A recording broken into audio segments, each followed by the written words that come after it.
Friends, बाल मंदिर के इस यूट्यूब चैनल पर आपका हार्दिक स्वागत है। आज हम रासायनिक अभिक्रियाओं के अंदर अगला टॉपिक लेने जा रहे हैं। तो मैंने आपको लास्ट लेक्चर में भी बताया था कि वो बहुत महत्वपूर्ण अभिक्रियाएं हैं। ठीक है, नाम आता है ऑक्सीकरण अपचयन अभिक्रियाएं। इन अभिक्रियाओं को हम रेडॉक्स अभिक्रियाएं भी कहते हैं। क्या कहते हैं? रेडॉक्स रिएक्शन के नाम से भी इसे जाना जाता है। ठीक है, तो ये दोनों हम अलग अलग परिभाषाओं के रूप में लेंगे इसमें। तो पहली आज दे रहे अपन ऑक्सीकरण अभिक्रियाएं। तो भाई ऑक्सीकरण अभिक्रियाएं क्या होती है, किस प्रकार से इन्हें दर्शाया जाता है? तो इसमें सबसे पहला पॉइंट है ऑक्सीजन का जुड़ना। पहला पॉइंट देखिएगा, पहला पॉइंट आता है कि ऑक्सीजन का जुड़ना। जब किसी भी धातु, परमाणु या आयन किसी से भी जब ऑक्सीजन जुड़ती है तो ऑक्सीजन का जुड़ना ही ऑक्सीकरण कहलाता है। ऑक्सीकरण यानी ऑक्सीजन का जुड़ना। ठीक है, तो यही कहेंगे ऑक्सीजन का जुड़ना क्या कहलाता है? ऑक्सीकरण कहलाता है। ऑक्सीकरण कहलाता है। अब हमें ये ना कुछ अभिक्रियाएं ऐसी लेनी है जिसके अंदर आप ऑक्सीजन को जोड़ रहे हो। ठीक है, तो इसमें जैसे आप कार्बन लेते हैं, ध्यान दीजिएगा, कार्बन। अब कार्बन की क्रिया ऑक्सीजन से करवाते हैं तो क्या बनता है? CO2 गैस बनती। देखो, यहां केवल कार्बन था और ये कार्बन परिवर्तित हो रहा है CO2 में, यानी इसके अंदर ऑक्सीजन जुड़ रही है। तो ऑक्सीजन जुड़ रही है इसलिए ये क्या कहलाता है? ऑक्सीकरण कहलाता है। दूसरी अभिक्रिया है कि जैसे मैग्नीशियम है, मैग्नीशियम धातु के साथ ऑक्सीजन की क्रिया करवाते हैं। अपन ने पढ़ा था मैग्नीशियम का फीता लेके उसको जलाते हैं, दहन करते हैं तो मैग्नीशियम का ऑक्साइड बनता है। तो मैग्नीशियम की क्रिया ऐसे कराने पर बनता है MgO। अब इधर केवल मैग्नीशियम था और ये किसमें परिवर्तित हुआ? MgO के अंदर। यानी यहां समीकरण संतुलित करो तो इधर 2 ऑक्सीजन है तो इधर क्या लिख देंगे? 2 और ये 2MgO। तो ये क्या कहलाता है? ऑक्सीकरण। ये ऑक्सीकरण, ये भी क्या आया? ऑक्सीकरण। ठीक है, इसी तरीके से और उदाहरण लेंगे अपन। जैसे कैल्शियम है, कैल्शियम धातु, तो कैल्शियम धातु की क्रिया करवाते हैं ऑक्सीजन से, Ca+O2, तो ये बनता है कैल्शियम का ऑक्साइड। अब इसको संतुलित करेंगे, संतुलित करेंगे तो इधर 2 है, यहां 2 ऑक्सीजन हो गए तो ये 2 कैल्शियम आ गए। अब ये Ca किस में परिवर्तित हो रहा है? CaO के अंदर परिवर्तित हो रहा है, इसलिए ये ऑक्सीकरण हो गई। ठीक है, अब देखो आप, कार्बन, मैग्नीशियम, कैल्शियम, तो मैग्नीशियम और कैल्शियम धातु है ना। अब यहां हम जैसे लेते हैं सिल्वर, ये सबसे महत्वपूर्ण अभिक्रिया है। सिल्वर की क्रिया ऑक्सीजन से करवाते हैं। सिल्वर Ag, चांदी जिसे अपन कहते हैं, तो इससे जब क्रिया करवाते हैं तो Ag2O बनता है। क्या बनता है? Ag2O। अब समीकरण को संतुलित करना है। ठीक है, यहां केवल Ag था और ये Ag किसमें परिवर्तित हुआ? Ag2O के अंदर। तो अब ऑक्सीजन पहले संतुलित कर ले, या Ag को करोगे तो इधर 2 लिखेंगे, Ag और Ag तो बराबर हो जाएंगे, लेकिन ऑक्सीजन में यहां ऑक्सीजन 2 है और उधर कितना है? 1 ही है। तो हम संतुलित करने के लिए इसके आगे क्या लिख देंगे? 2। अब 2Ag2O। ठीक है, तो सिल्वर 4 हो गए तो ये 4 Ag बन गया। ठीक है, तो ये हम ऑक्सीजन का जुड़ना ऑक्सीकरण कहलाता है। ये कार्बन जिसको हम धातु तो नहीं मानते, अधातु भी नहीं मानते, इसको उपधातु के रूप में या अधातु के रूप में ही लिखा जाता है। मैग्नीशियम धातु है, कैल्शियम धातु है, सिल्वर धातु है, लेकिन अब एक अपन अधातु लेते हैं। अधातु कौन सी? सल्फर। सल्फर की क्रिया ऑक्सीजन से करवाते हैं तो ये बनता है सल्फर डाइऑक्साइड। ये सल्फर के साथ में ऑक्सीजन जुड़ी है, तो ये भी क्रिया कौन सी कहलाएगी? ऑक्सीकरण कहलाती है। तो ऑक्सीकरण के लिए हम यहाँ यही चीज लेते हैं, देखिएगा कि ये भी ऑक्सीकरण है, ये भी ऑक्सीकरण है, और ये भी क्या है? ऑक्सीकरण है। ठीक है, अब इसमें एक लाइन ध्यान रखिएगा जो मैं आपको पहले ही बता देता हूं कि जब हम ऑक्सीकरण की क्रिया करते हैं यानी ऑक्सीजन को जोड़ते हैं, तो ऑक्सीकरण, जिसका ऑक्सीकरण होता है वह एक अपचायक की तरह व्यवहार करेगा। ये है ना लाइन याद रखनी है। और जिसका अपचयन होता है वो हमेशा किसकी तरह? ऑक्सीकारक की तरह व्यवहार करेगा। यानी यहां हम ये लिख सकता हूं मैं, यहां पे देखो ये एक इंपॉर्टेंट पॉइंट है, इसको अलग से मार्क कर देना कि जिसका ऑक्सीकरण होता है,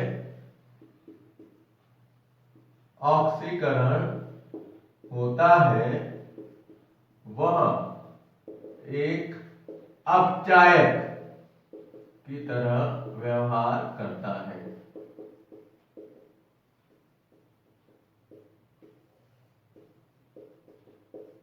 किसकी तरह? अपचायक की तरह व्यवहार करता है। तो ये अपनी पहली अभिक्रिया है। ऑक्सीकरण के लिए पहला आता है कि ऑक्सीजन का जुड़ना। दूसरा पॉइंट लेंगे, हाइड्रोजन का हटना। हाइड्रोजन का हटना भी क्या कहलाता है? ऑक्सीकरण। कैसे होता है? पहले इसका स्क्रीनशॉट ले लो। ओके, चलिए अब देखो दूसरा पॉइंट,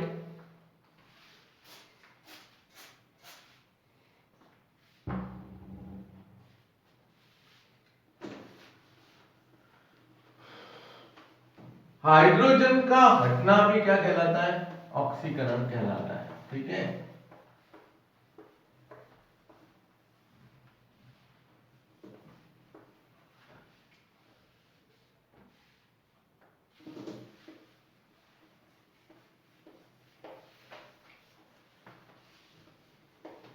चलिए देखो दूसरा, हाइड्रोजन का हटना ऑक्सीकरण कहलाता है। आपको कोई एक अभिक्रिया दे दे और कहे कि अब इसमें देखो आप, अब हाइड्रोजन का हटना मतलब क्या होता है कि क्रिया कारक में हाइड्रोजन की संख्या गिन लो और फिर जो उत्पाद बना है उसमें हाइड्रोजन की संख्या गिन लो, जो मुख्य यौगिक होता है उसमें से। ठीक है, चलिए देखिए, जैसे एग्जांपल है इसका एथेनॉल।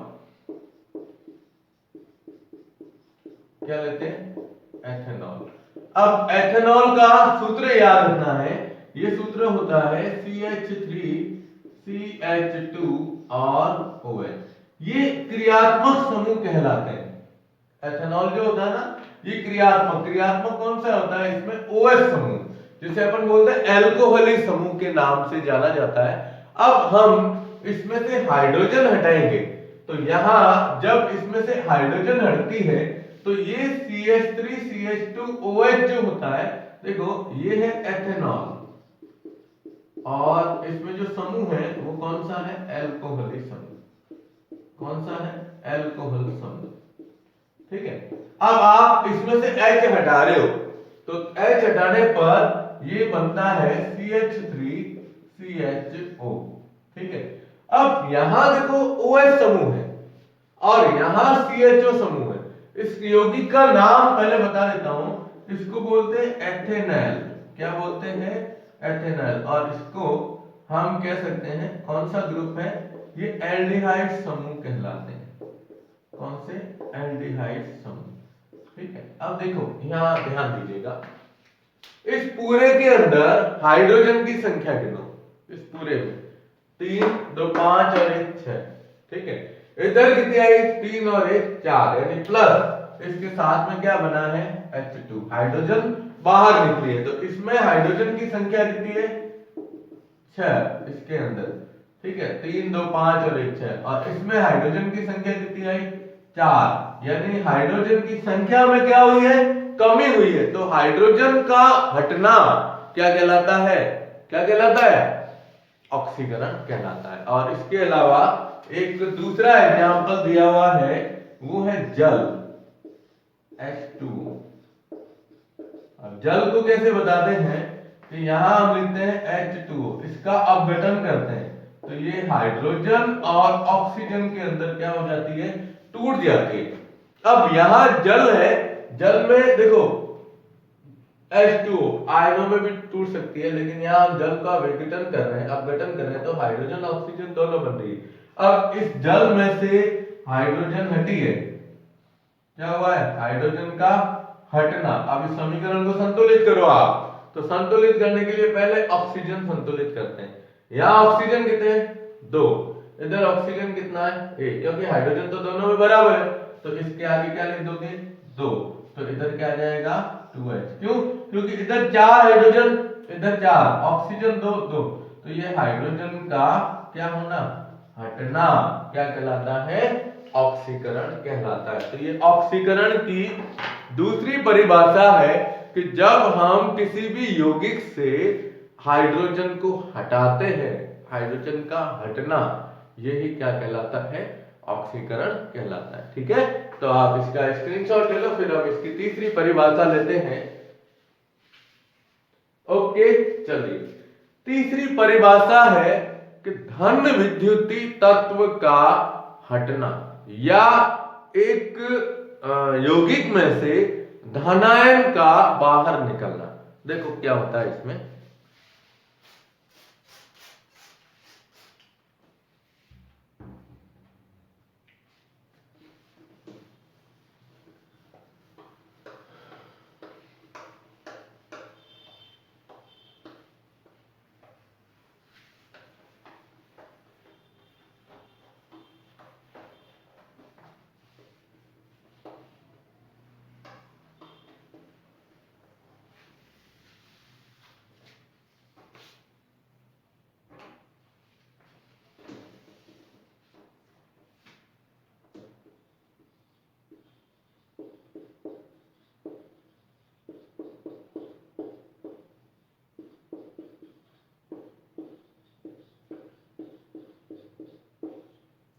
धन विद्युतीय तत्व का हटना या धनायन का निकलना।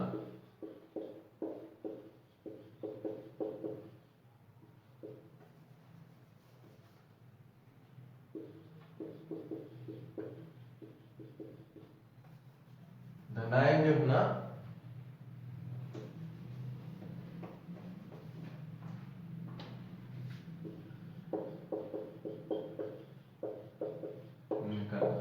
ठीक है। अब इसके लिए हम क्या करते हैं, एक रासायनिक अभिक्रिया बताता हूं मैं कि पोटेशियम आयोडाइड जो होती है Ki, इसकी क्रिया अगर अपन किससे करवाते हैं, क्लोरीन से करवाते हैं, क्लोरीन जो होती है उससे करवाते हैं। देखो अभिक्रिया याद रखनी है, KCl sorry potassium iodide Ki, इसकी क्रिया हम किससे करवाते हैं, Cl2 से। ये है पोटेशियम आयोडाइड, ठीक है। और इसकी क्रिया जब हम क्लोरीन से करवाते हैं तो क्लोरीन क्या करती है, इसमें से देखो पोटेशियम आयोडाइड जो होता है ना, ये पोटेशियम आयोडाइड बदल जाता है पोटेशियम क्लोराइड के अंदर, और आयोडीन जो होती है वो इसमें से क्या हो जाती है, बाहर निकल जाती है। बोलते तो हम ये है कि पोटेशियम आयोडाइड की क्लोरीन से क्रिया करवाने पर पोटेशियम क्लोराइड और आयोडीन प्राप्त होती है। अब पहले आप इस समीकरण को संतुलित करो। समीकरण को संतुलित करने का मतलब देखो, इधर 2 क्लोरीन है और इधर 1 है, तो सबसे पहले आप इसके आगे 2 लिख दो, तो 2 क्लोरीन हो गए। अब पोटेशियम इधर 2 है और इधर कितना है, 1, तो इसको संतुलित करने के लिए इसके आगे 2 लिख दिया। जब आपने पोटेशियम को संतुलित करने के लिए इसके आगे 2 लिखा तो आयोडीन की संख्या भी कितनी हो गई, 2 हो गई, और आयोडीन इधर 2 है और इधर आप देख रहे हो I2 में बदल रही है। लेकिन अब यहां हम तो ऊपर बता रहे हैं धन विद्युतीय तत्व का हटना, ये कैसे बताओगे, तो यहां इस समीकरण को ध्यान में रखते हुए, ये क्या है हमारे पास पोटेशियम आयोडाइड। ये पोटेशियम आयोडाइड किस में परिवर्तित हो रहा है? आयोडीन के अंदर परिवर्तित हो रहा है, यानी इसमें से पोटेशियम आयोडाइड से पोटेशियम हट रहा है। क्या हट रहा है? पोटेशियम हट रहा है, यानी ये क्या है? धन विद्युतीय तत्व है। क्या है? धन विद्युतीय तत्व। तो पोटेशियम इसमें से बाहर निकल रहा है, और पोटेशियम का निकलना ही इसमें क्या कहलाता है? ऑक्सीकरण कहलाता है। तो ऑक्सीकरण की तीसरी परिभाषा वो यही है कि एक धन विद्युतीय तत्व का हटना, धन विद्युतीय तत्व का हटना ही क्या कहलाता है? ऑक्सीकरण कहलाता है। ठीक है, चलिए अब देखो परिभाषा कैसे समझते हैं। पहली आई ऑक्सीजन का जुड़ना, ऑक्सीजन जुड़ी, हाइड्रोजन हटी, तो ऑक्सीजन का जुड़ना ऑक्सीकरण, हाइड्रोजन का हटना ऑक्सीकरण। अब थर्ड परिभाषा आई धन विद्युतीय तत्व का हटना। अगर धन विद्युतीय तत्व को आप हटा रहे हो तो ऋण विद्युतीय तत्व उसमें क्या होगा? जुड़ेगा। ऋण विद्युतीय तत्व क्या होता है? जुड़ता है। और सामान्यतया एक चीज हमेशा ध्यान रखिएगा, जो हम रासायनिक अभिक्रियाएं लेते हैं जितनी भी, वो सभी रासायनिक अभिक्रियाएं लगभग रेडॉक्स अभिक्रिया के रूप में ही रहती है, यानी क्रियाकारक दो या दो से अधिक क्रियाकारक जब क्रिया करके और उत्पाद बनाते हैं तो किसी में एक का ऑक्सीकरण होता है तो दूसरे का अपचयन भी हो जाता है। तो ये सब लगभग सभी रिएक्शनें जो होती है ना, वो रेडॉक्स अभिक्रियाओं के अंदर ही आती है। ठीक है, चलिए अब हम लेते हैं, आप इसका स्क्रीनशॉट ले लो। ओके, और लास्ट आता है इसका, जैसे धन विद्युतीय तत्व हटा है तो अब हम क्या जोड़ेंगे इसमें? ऋण विद्युतीय तत्व। ठीक है, तो धन विद्युतीय तत्व का हटना और ऋण विद्युतीय तत्व का जुड़ना क्या कहलाता है?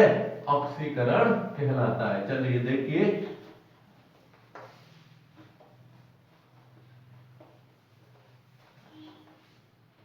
तो ऋण विद्युतीय तत्व कौन से होते हैं वो आपको ध्यान में रखना है। जिसके ऊपर संयोजकता माइनस की होती है वो सारे ऋण विद्युतीय तत्व कहलाते हैं। तो हम इसकी आगे अपने आते हैं चौथी परिभाषा कि ऋण विद्युतीय तत्व का जुड़ना। ठीक है, या हम कह सकते हैं एक ऋणायन का जुड़ना। कोई माइनस आवेश वाला है उसको हम क्या कर रहे हैं? जोड़ रहे हैं। तो इसकी क्रिया बिल्कुल सिंपल है, जैसे हम लेते हैं H2 plus Cl2। H2 hydrogen और क्लोरीन की क्रिया, हाइड्रोजन और क्लोरीन की क्रिया करवाते हैं तो HCl बनता है। ठीक है, अब इसको संतुलित करने के लिए क्या लिखेंगे? 2। तो ये एक तत्व हाइड्रोजन है, इस हाइड्रोजन के साथ क्या जुड़ रहा है? क्लोरीन जुड़ रहा है। ये क्लोरीन का जुड़ना, ये एक तरह से क्या कहलाता है? ऑक्सीकरण। क्लोरीन ऋण विद्युतीय तत्व है, इसलिए हम इसको इस प्रकार से प्रदर्शित कर सकते हैं। और दूसरी क्रिया है कि H2S गैस जो होती है हाइड्रोजन सल्फाइड, इस हाइड्रोजन सल्फाइड की क्रिया अगर हम क्लोरीन से करवाते हैं, किससे? क्लोरीन से। देखिए H2S की क्रिया क्लोरीन से करवाते हैं तो ये क्रिया करके क्या बनाता है? HCl, और साथ में सल्फर क्या हो जाती है? बाहर निकलती है। ये हाइड्रोजन सल्फाइड है, हाइड्रोजन सल्फाइड। इसकी गंध होती है सड़े हुए अंडे जैसी, सड़े हुए अंडे जैसी गंध इसकी H2S की। अब आप इस समीकरण को संतुलित करोगे ना तो 2 हाइड्रोजन इधर है, 2 क्लोरीन इधर है, ये क्या लिख दिया? 2HCl। सल्फर इसमें से अलग हो गई, तो इस H2S से हमने इसमें क्या जोड़ रहे हैं? क्लोरीन। तो क्लोरीन का जुड़ना इसमें। अब ये हमें पता है कि इसमें से ऋण विद्युतीय तत्व हट रहा है, और ऋण विद्युतीय तत्व हटना क्या कहलाता है? मैंने अभी आपको कहा था कि रासायनिक अभिक्रियाएं लगभग सभी ऐसी होती है जिसमें ऑक्सीकरण अपचयन एक साथ चलता है। तो यहां इस H2S में से सल्फर हटा और उसके स्थान पर क्या जुड़ रहा है, क्लोरीन जुड़ रहा है, तो क्लोरीन का जुड़ना क्या कहलाएगा, ऑक्सीकरण कहलाएगा। लेकिन जब हम अपचयन पढ़ेंगे तो उसमें क्या होगा कि सल्फर इसमें से बाहर निकल रही है। सल्फर भी क्या है, सल्फाइड आयन, ऋण विद्युतीय तत्व, तो ऋण विद्युतीय तत्व का हटना क्या कहलाता है, अपचयन कहलाता है। ठीक है, तो यहाँ ये अभिक्रियाएं ध्यान रखिएगा, इसका स्क्रीनशॉट ले लो। ओके, तो आज हमने अभिक्रियाएं ले ली ऑक्सीकरण, नेक्स्ट वीडियो के अंदर अपन लेंगे अपचयन अभिक्रियाएं। धन्यवाद।